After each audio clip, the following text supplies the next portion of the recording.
Pravit ćemo uštipke sa jabukama. Najprije ćemo izmutiti jaje, dodati mlijeko, prašak za pecivo u brašno i sjediniti sa jabukama i kašiku šećera. To je sve i onda ćemo to pržiti u ulju.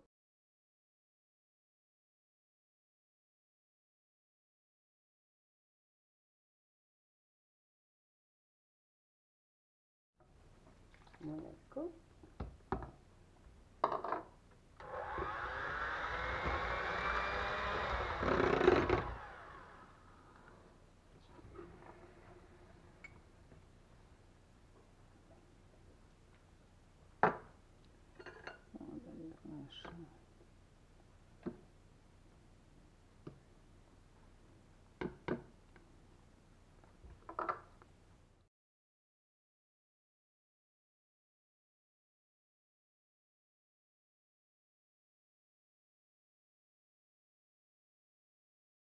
Sad ćemo dodati kašiku šećera i pola vani šećera.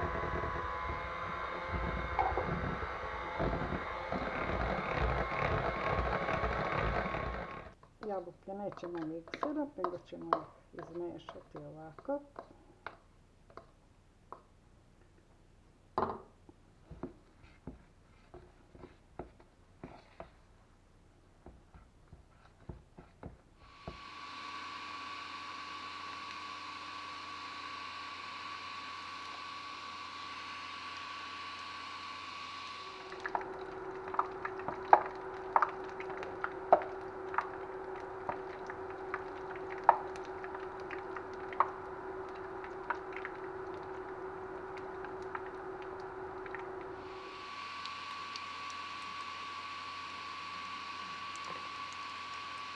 Ćemo to posuti sa šećerom u prahu i uštipci su gotovi.